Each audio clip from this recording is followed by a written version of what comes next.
Good morning વિદ્યાર્થીઓ, આપણે chapter 4 માં આગળ વધીએ। ચેપ્ટર 4 માં સ્વાધ્યાયના દાખલાનો નંબર 5 નો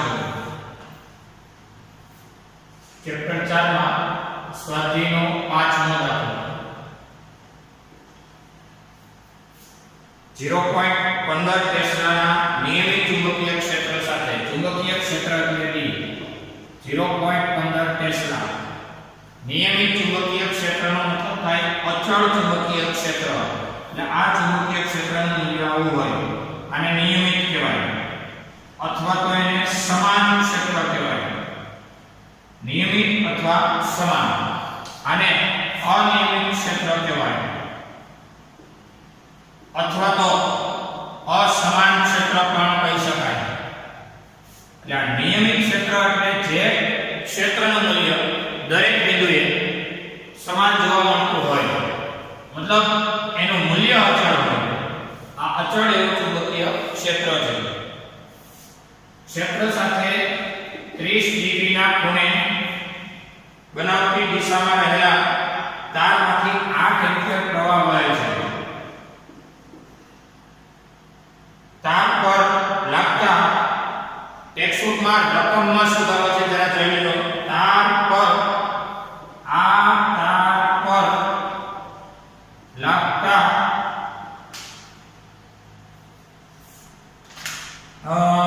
એકમ લંબાઈ દીઠ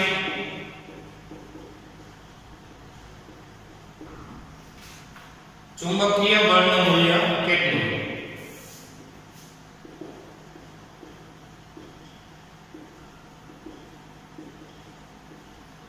એકવાર પાછું આટલા સમાન ચુંબકીય ક્ષેત્રમાં 30 ના ખૂણે આવો પ્રવાહધારી તાર રાખેલો છે। એક જ કોન્સેપ્ટ થાય કે ચુંબકીય ક્ષેત્રમાં રાખેલા પ્રવાહધારી તાર પર લાગતું બળ ચુંબકીય ક્ષેત્રમાં પ્રવાહધારી તાર પર લાગતું બળ બે સમાંતર પ્રવાહધારી તાર વચ્ચે લાગતું બળ હોય ને તો μ0/2 પાય આવું સૂત્ર હતું।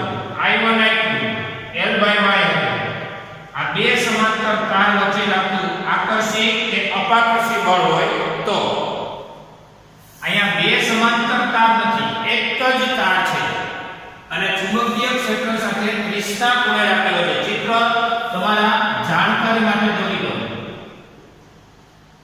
માત્ર જાણકારી માટે જરા ચિત્ર જોઈ લો કે જેમાં ચુંબકીય ક્ષેત્ર સાથે એટલે ચુંબકીય ક્ષેત્ર આપેલું છે, એને 30 ના ખૂણે તાર રાખવાનો છે। આવો છે તાર, અહીંયા ખૂણો છે 30 ડિગ્રી અને તાર કેવો પ્રવાહધારી। એટલે પ્રવાહધારીનો મતલબ એ થયો કે અહીંયા રહેલી છે આ કોઈ બાહ્ય બેટરી,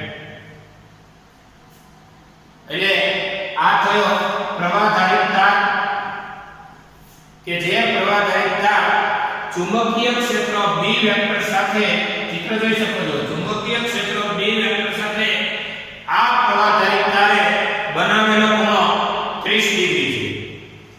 પ્રવાહનું મૂલ્ય સમથિંગ છે, ચુંબકીય ક્ષેત્ર સમથિંગ છે। આપણો કોન્સેપ્ટ ચેક કરો, કયો ચુંબકીય ક્ષેત્રમાં રાખેલો હોય કોણ પ્રવાહધારી તાર, તો શું થાય એની ઉપર લાગતું બળ F બરાબર I L ક્રોસ B। આ સૂત્ર તમે જાણો છો, તો પછી બળનું મૂલ્ય F વેક્ટરનું માન બરાબર I L B sin theta cross એટલે અહીંયા sin થશે। બળના મૂલ્યને કહેવાય પ્રવાહ I L એટલે તારની લંબાઈ, એટલે અહીંયા એકમ લંબાઈ દીઠ કીધું છે એટલે આપણે લંબાઈ લઈને શું છેદમાં અને sin થીટા તમને આપેલો છે 30 ડિગ્રી, એટલે કે F/L L છેદમાં 20 એને કહેવાય એકમ લંબાઈ દીઠ લાગતું બળ। વૈધો IB sin 30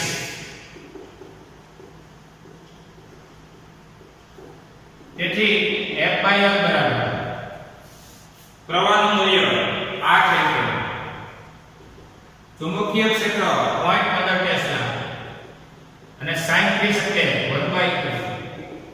તેથી FyL બરાબર આ થશે 8 ગુણ્યા 0.15 ના છેદમાં 2 એટલે કે 0.6 બધું થઈ ગયું. બળનો એકમ ન્યૂટન, લંબાઈનો એકમ મીટર. આ થયું એકમ લંબાઈ દીઠ બળનું મૂલ્ય. એકદમ સારો દાખલો છે અને જરૂરી કોન્સેપ્ટ નોંધી લો. આ કોન્સેપ્ટ પર ભણવાના હોય છે. આ દાખલો ગમે ત્યાં નીટમાં ફેરવીને આવે ને તો થીટા બદલે, કોન્સેપ્ટનો બદલે સૂત્ર બદલવાનું નથી. અને MCQ માં ઇન્ટરેસ આવે તો પણ સૂત્ર તમને કમ્પ્લીટ હોય તો કોઈ પ્રોબ્લેમ થવાના નથી. આ ચેપ્ટર એટલું હેલું છે. સૂત્ર આવડે એટલે દાખલા આવડે. જરા જોઈ લો.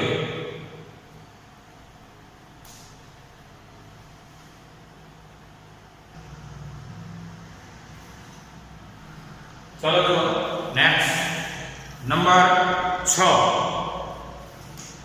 3 સેન્ટીમીટર લંબાઈનો તાર છે. તારની લંબાઈ છે 3 સેન્ટીમીટર. એમાંથી 10 એમ્પિયર પ્રવાહ પસાર થાય છે, જેને એક સોલેનોઇડમાં તેની અક્ષને લંબ રૂપે રાખેલો છે. આ છે સોલેનોઇડ. આ છે સોલેનોઇડ. આ સોલેનોઇડની અક્ષ થઈ ગઈ અને અક્ષને લંબ રૂપે તાર લખી. આ છે તાર.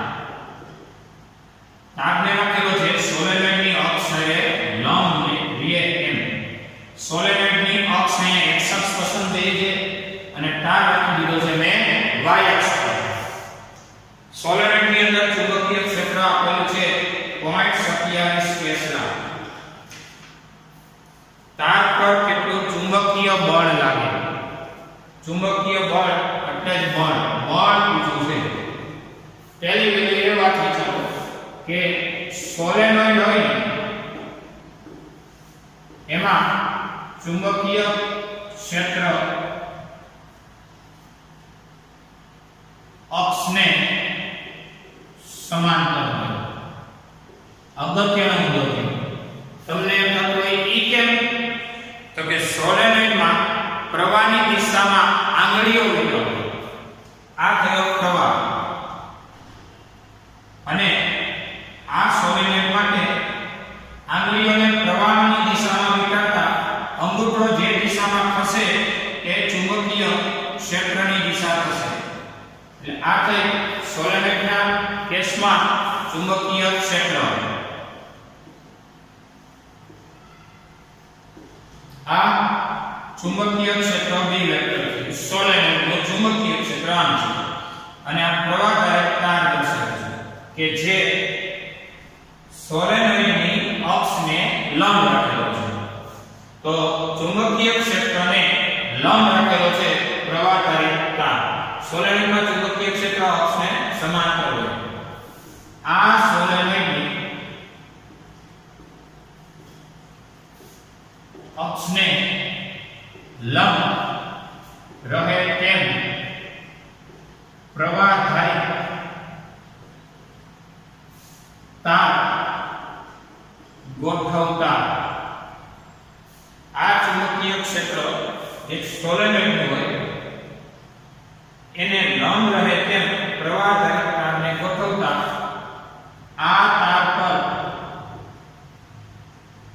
લાગતું ચુંબકીય બળ F વેક્ટર બરાબર IL ક્રોસ B વેક્ટર.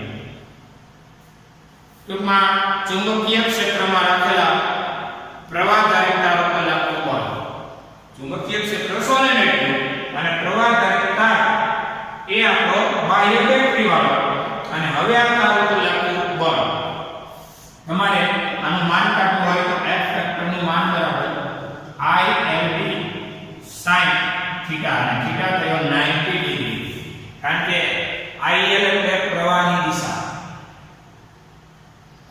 એટલે ચુંબકીય ક્ષેત્ર, બે વચ્ચેનો થીટા કેટલાનો થયો 90, ક્રોસ એટલે sin. તો આપણે જાણીએ છીએ I આપેલું છે, L આપેલું છે, P આપેલું છે, ફોર્સ મેળવવાનું છે. તો હવે ફોર્સ નું માન F બરાબર I એટલે 10 એમ્પિયર, L એટલે 3 સેન્ટીમીટર ના મીટર કરવા ફરજિયાત છે. આ 3 સેન્ટીમીટર ના આપણે કરી નાખશું મીટર. L હવે B 0.27 sin 00 sin 1 એટલે કે F બરાબર. હવે ઘાત સેટ કરીએ, આનું કેલ્ક્યુલેટર મારીએ તો 0.27 ગુણ્યા 3 0.81 ના ગુણાકારમાં 1 માંથી 2 જાય માઈનસ 0.81 ના છેદમાં 10 કરો, અથવા તો આમ ખસેડી દો તો જે એક ભાગ થાય 8.1, એની સામે એક ઘાત અધિક ભાગ થાય 10 ની માઈનસ 2, બળનો એકમ થાય ન્યૂટન. આટલા ન્યૂટનનું બળ લાગે. જોઈએ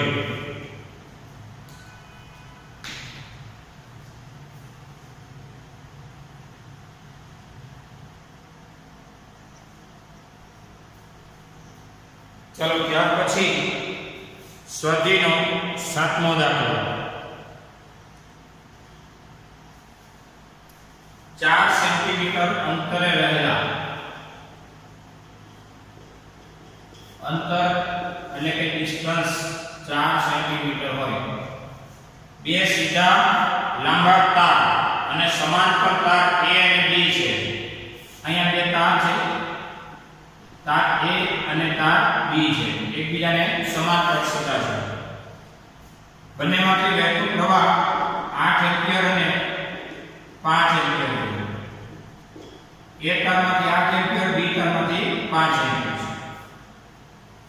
એક જ દિશામાં વહે છે. તાર A ના 10 સેન્ટીમીટર લંબાઈના વિભાગ ઉપર લાગતું બળ કેટલું? તાર A નો 10 સેન્ટીમીટર લાંબો ભાગ L બરાબર 10 સેન્ટીમીટર પર લાગતું ફોર્સ કેટલું? હવે 10 સેન્ટીમીટર ના મીટર કરીએ એટલે કે 1 માંથી 2 જાય તો -1 મીટર.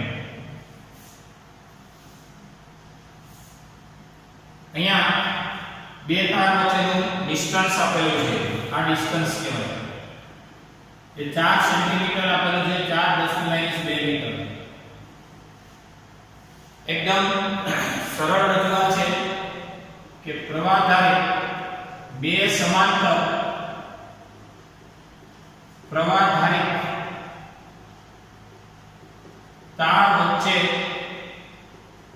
લાગતું બળ F બરાબર μ0/2π I1 I2 L/y. μ0/2π I1 I2 L/y. આ આપણું સૂત્ર છે. બે સમાંતર પ્રવાહ ધારિત તારો એની વચ્ચે લાગતા બળનું સૂત્ર છે. આના પરથી F બરાબર μ0/2π પહેલા તારનું બીજા તારનો પ્રવાહ L એટલે કોઈ એક તારની લંબાઈ તમને કીધી છે, પહેલા તારની લંબાઈ અથવા તો બીજા ગમે એક તારની લંબાઈ દીઠ આ તંત્ર પર લાગતું ફોર્સ પૂછ્યું છે. પછી y એટલે અહીંયા બે તાર વચ્ચેનું અંતર છે b, અને અથવા હું કહી દઉં y, અને d એ તમે જાણો છો. તેથી F બરાબર μ0 એટલે 4π10⁻⁻⁷ પહેલા તારનો 8, બીજા તારનો 5. L એટલે ફરી એક તારની લંબાઈ તમને પૂછી છે 10⁻⁻⁷. 2π d એટલે બે તાર વચ્ચેનું ડિસ્ટન્સ પૂછ્યું છે, તો 4 10⁻². 2 દુ 4. તો હવે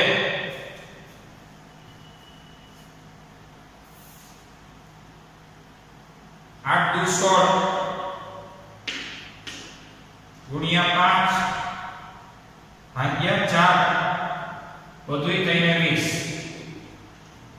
-7 -1 -2 + 2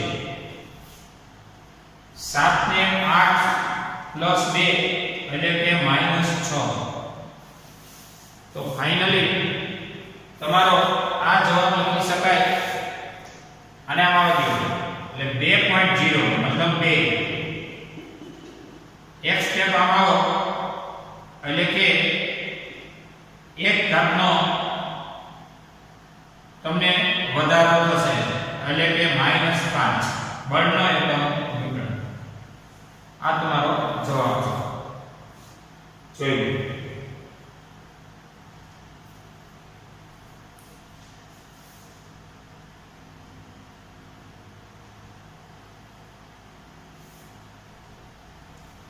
બળનું મૂલ્ય છે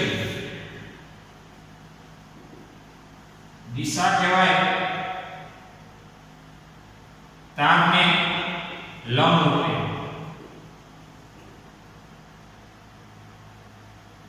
અથવા તારને લંબ અને એનો પ્રકાર કહો કે થયો આકર્ષી બળ. કારણ કે એક દિશામાં હોય તો આકર્ષી બળ, એક સમાન વીજભાર હોય તો અપાકર્ષી બળ, એક સમાન દિશામાં પ્રવાહ હોય તો આકર્ષી બળ. જોઈએ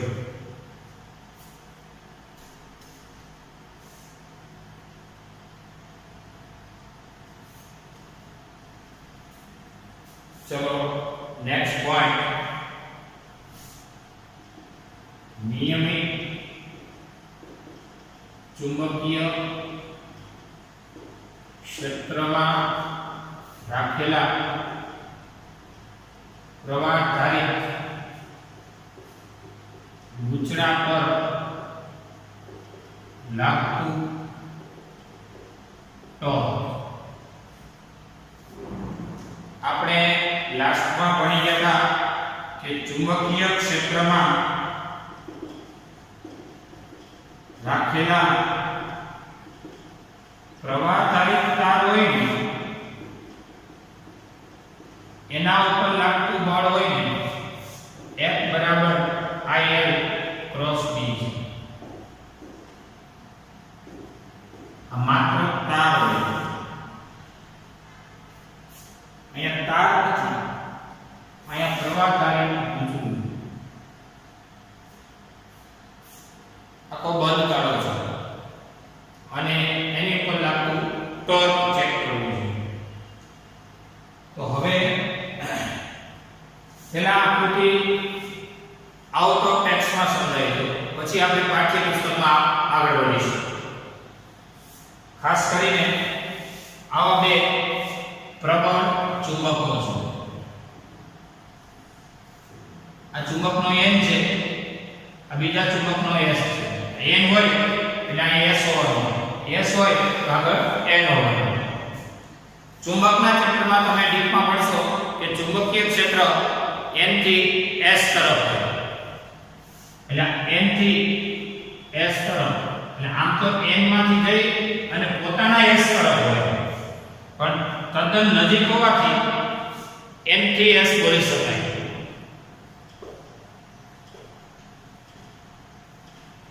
ડાયપોલ જેવું. ડાયપોલમાં તમે આવો ભણ્યા હતા કે આ ધન પોલ હોય અને આ ઋણ પોલ હોય તો પછી ધનનું ક્ષેત્ર એ કઈ ઋણ તરફ ન જતું હોય પણ એ ધનનું ક્ષેત્ર આવું હોય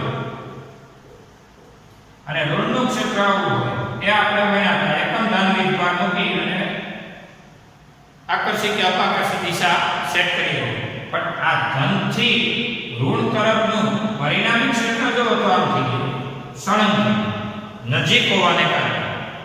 એટલે એકલો N હોય એવું કોઈ ચુંબક હોતું જ નથી, એકલો S હોય એવું નથી હોતું.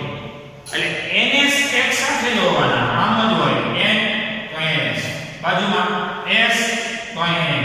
એટલે બે ચુંબકો ની વાત થઈ.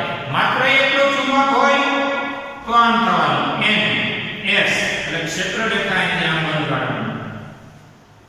અંદર આમ બધું કાઢો, આને કહેવાય બંધ ગાળો. જ્યારે તમે વિદ્યુત ક્ષેત્રમાં ભણ્યા હતા, ધનમાંથી નીકળે નજીકના ઋણમાં અંત પામે એ હતું વિદ્યુત ક્ષેત્રની લાક્ષણિકતા. ચુંબકીય ક્ષેત્રમાં જે આવશે ત્યારે એમ કહેવાશે n માંથી નીકળી s માં જઈ ફરી s થી n માં આવે અને બંધ ગાળા બનાવે. એટલે આ એકલો ચુંબક હોય તો પણ ચુંબકની નજીક અન્ય ચુંબક હોય n થી s તરફનું ચુંબકીય ક્ષેત્ર છે. આ ચુંબકીય ક્ષેત્ર જે કંઈ તમે જુઓ છો એમાં રાખી દેવી છે આવી કોઈ પ્રવાહધારી લંબચોરસ લૂપ.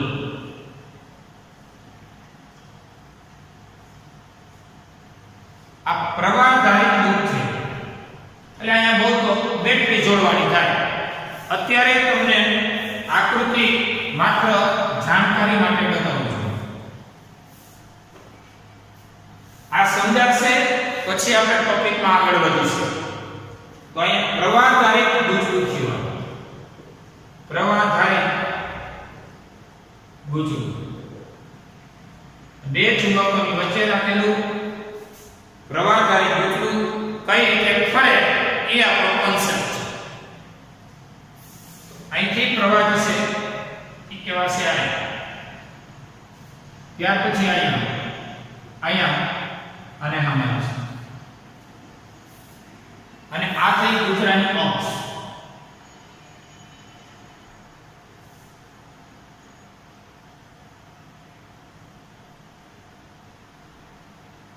આને કહી દો ગુજરાની અક્ષ. આ ગુજરાની અક્ષ છે.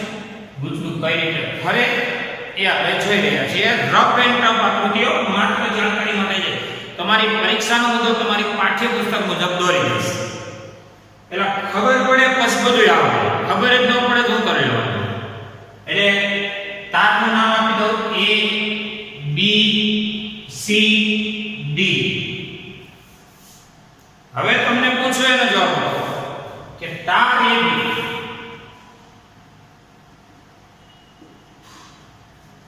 નો પ્રવાહ જો ઉપર જાય છે, ચુંબકીય ક્ષેત્ર જો એને લંબ છે, તો તાર AB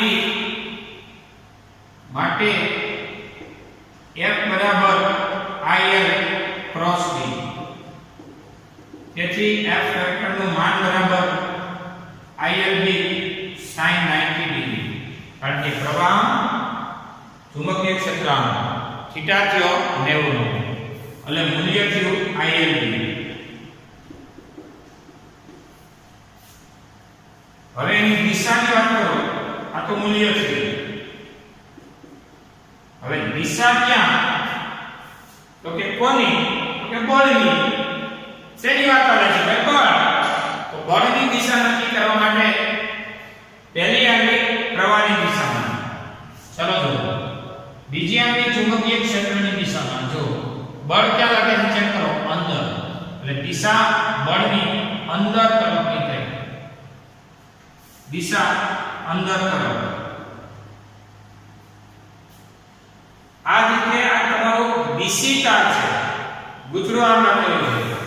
તો BC તાર ને ધ્યાનમાં લો. આ BC તાર અત્યારે મેં 3D માં દોર્યો છે. ખરેખર તમારી પાસેનો તાર BC આ ટાઈપનો છે. જો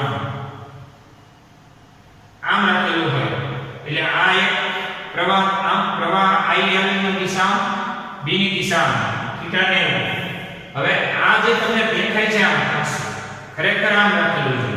તો એમાં BC તાર એ ચુંબકીય ક્ષેત્રની દિશામાં છે અને ચુંબકીય ક્ષેત્રની દિશામાં કદાચ ન હોય તો પણ ખબર પડી જાય. કારણ કે આપણે એવું નથી ગોખાવતા કે આ પાટીઓ આ જે કઈ ગુજરું એ આમ જ રાખે પછી ફેરવો, આવું કઈ ન હોય. આમ હોય.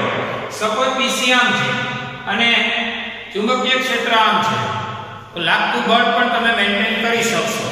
જો બીજો મુદ્દો BC માટે, તાર BC માટે બળ F બરાબર ILB sin 0. જો તાર BC ચુંબકીય ક્ષેત્રને સમાંતર હોય, દાખલા તરીકે ચુંબકીય ક્ષેત્રને સમાંતર નથી, તો પ્રવાહની દિશામાં પહેલી આંગળી, ચુંબકીય ક્ષેત્રમાં બીજી આંગળી, તો બળની દિશા આવશે નીચે. કારણ કે તાર BC આમ હોય, સપોઝ આ રીતે હોય, બની શકે ને, ઘણું હોય તો બધું હોય, આમે હોય, સહી ત્રાસોય હોય, બધી શક્યતા વિચારવાની છે BC માટે. જ્યારે AB માટે તો એક જ શક્યતા હોય કે એ ઊભો જ રહે, આ છે, આમ જ હોય. જ્યારે BC માં BC આમે હોય, બધી દિશામાં હોય ને, તો પછી આપણે હાલમાં BC ચુંબકીય ક્ષેત્રની દિશા લખ્યો, એટલે પ્રવાહ અને ચુંબકીય ક્ષેત્ર એક દિશામાં થઈ ગયા, એટલે sin 0 0 કરી દીધું, તો કોઈ ફોર્સ લાગે નહીં. અથવા BC માટે F બરાબર ILB sin થીટા, એમાં તાર BC એ ચુંબકીય ક્ષેત્રને સપોર્ટ લંબ છે, મૂલ્ય કહેવાય ILB. આ મૂલ્ય થયું. અને દિશાની વાત કરો, જો IL ની દિશામાં પહેલી આંગળી આમ IL એટલે લંબ હોય, ચુંબકીય ક્ષેત્રમાં બીજી આંગળી અંગૂઠો જો નીચે આવે છે, એટલે દિશા કહેવાય નીચે તરફ. નીચે તરફ મતલબ આ દિશામાં. જો BC એ B આરે લંબ હોય તો, અને જો સમાંતર હોય તો કોઈ ફોર્સ ન લાગે, લંબ હોય તો ફોર્સ લાગે પણ નીચે લાગે, અથવા તો કઈ જેટલો થીટા બનાવે એટલો. કારણ કે જે BC બનાવશે ને એટલો જ આમાં AB બનાવવાનો છે, એટલે એ કઈ બીજા નહીં, એનાથી પરિણામી અસર નાબૂદ થશે. આ BC તાર માટે. હવે CD તાર 1 2 ચલો જોજો. હવે CD તાર માટે F બરાબર IL cross B, ILB sin theta IF નું માન છે. CD તાર ક્યાં છે? તો IL, B ક્યાં છે? તો આમ. IL CD નો નીચે, B તો આમ જ છે ને, તો બળ ક્યાં લાગે છે? બહાર. આ ક્યાં લખ્યું હતું? અંદર. એનો વિરોધ કરતી દિશામાં, એટલે આ દિશામાં બળ આવવાનું છે. આ બિંદુએ બળ આ દિશામાં અને કે બહાર. અહીંયા જાતું તો એને કે અંદર. એટલે sin 1 બળ કહેવાય ILB. આ એનું મૂલ્ય થયું. જ્યારે દિશાની વાત કરો તો કહેવાય બહાર તરફ. આમાં બળ ક્યાં લાગ્યું? અંદર તરફ. આમાં બળ ક્યાં લાગ્યું? બહાર તરફ. હવે વાત થઈ BA તાર માટે. ચોથોનું BA તાર માટે F બરાબર IL ક્રોસ B. એક તાર માટે જૂનો કોન્સેપ્ટ કયો? પ્રવાહધારિત તારને ચુંબકીય ક્ષેત્રમાં રાખવાથી લાગતું બળ.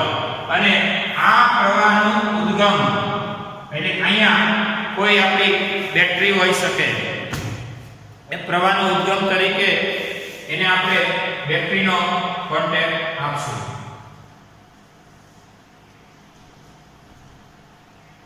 અને અહીંયા બ્રશ છે, અહીંયા કાર્બન બ્રશ.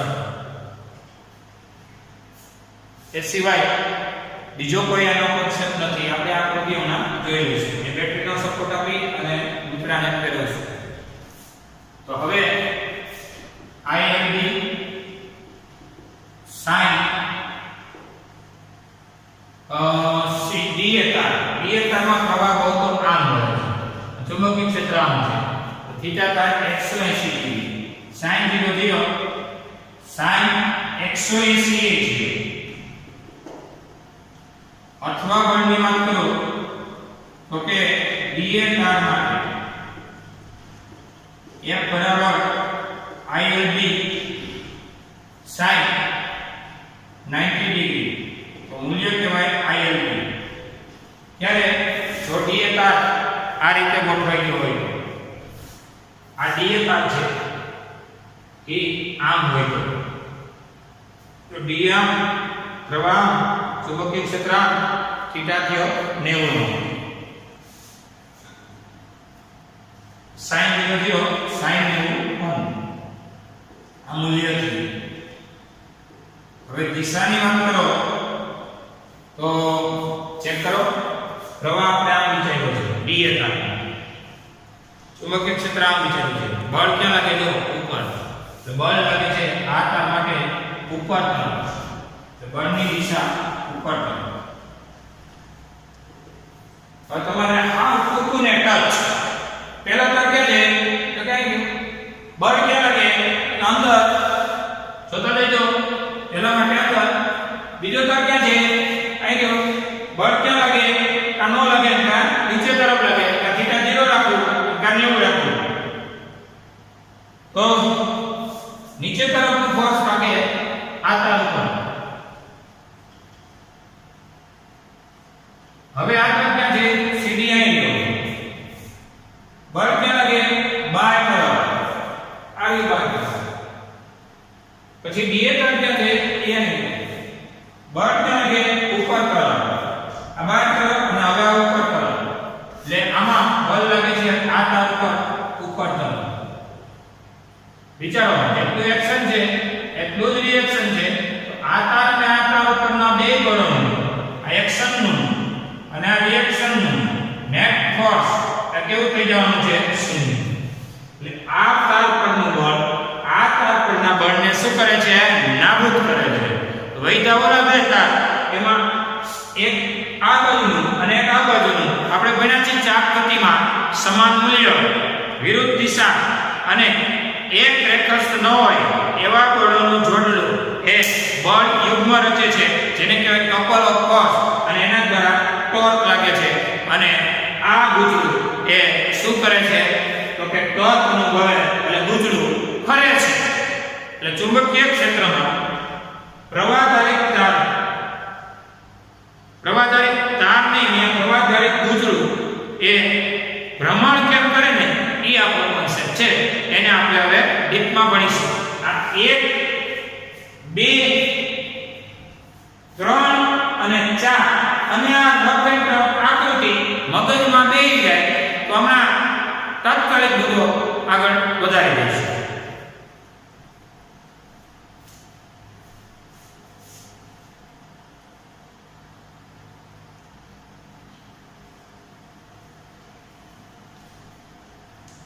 ચલો આપણે પાઠ્યપુસ્તક પ્રમાણે આકૃતિ આગળ વધારીએ. આવું છે નિયમિત ચુંબકીય ક્ષેત્ર મતલબ બે પ્રબળ ચુંબકો.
આ બે ચુંબકો ની વચ્ચે આવી કોઈ અક્ષ છે,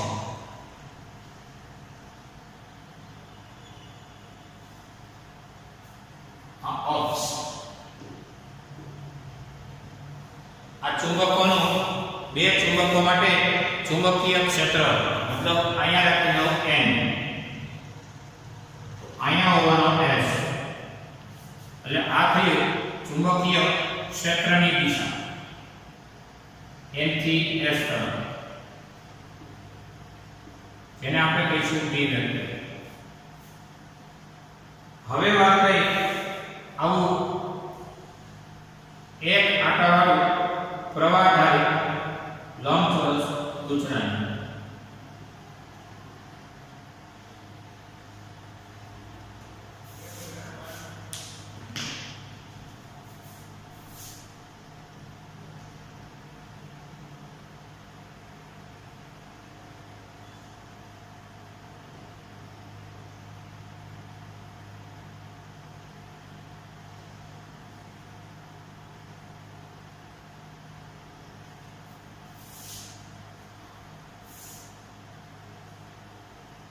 અહીંયા છે બે બ્રશ અને આ છે સ્લિપ રિંગ, આ છે બ્રશ.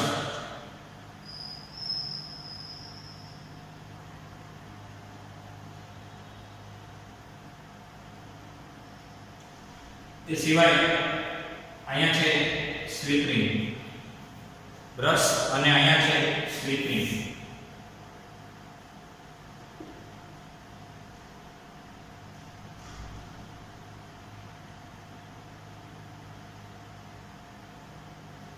હવે આની સાથે જોડેલી છે બેટરી.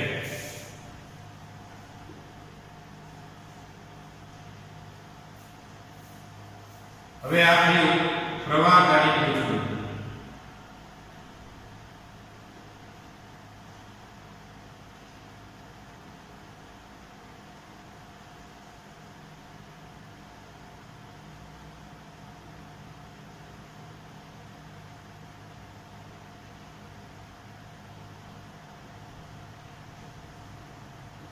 પ્રવાહધારી ગૂંચળું. પ્રવાહધારી ગૂંચળાને ચુંબકીય ક્ષેત્રને બે ચુંબકોની વચ્ચેના ચુંબકીય ક્ષેત્રમાં એવી રીતે રાખ્યું છે કે જેથી ચુંબકીય ક્ષેત્ર અને આ ગૂંચળાનું સમતલ એકબીજાને સમાંતર, ચુંબકીય ક્ષેત્રની દિશા અને ગૂંચળાનું સમતલ એકબીજાને પેરેલલ છે એમ રાખ્યું છે હાલમાં. હવે તમારી પાસેની આકૃતિમાં ABCD બિંદુઓને ધ્યાનમાં લો. ABCD. હવે તાર AB માટે લાગતું ફોર્સ, કારણ કે તાર AB નો પ્રવાહ છે, ચુંબકીય ક્ષેત્ર આમ છે, તો લાગતું ફોર્સ કહેવાય પહેલો તાર AB પર લાગતું ફોર્સ F બરાબર IL ક્રોસ B. એનું માન F વેક્ટર નું માન છે ILB sin 90 ડિગ્રી, કારણ કે IL આમ છે, B અને L આમ છે, sin 00 sin 91 મૂલ્ય કહેવાય ILB. આ થયું મૂલ્ય. બળનું મૂલ્ય F બરાબર IL. બળની દિશા તાર AB માટે બળની દિશા જમણા હાથના સ્ક્રૂના નિયમની મદદથી IL ની દિશામાં પહેલી આંગળી, B ની દિશામાં બીજી આંગળી, બળ લાગે છે નીચે તરફ, એટલે આ તાર AB પર બળની દિશા થઈ અધો દિશા, બળની દિશા નીચે તરફ અથવા તો અધો દિશા. એ જ રીતે તાર BC પર લાગતું બળ, ચુંબકીય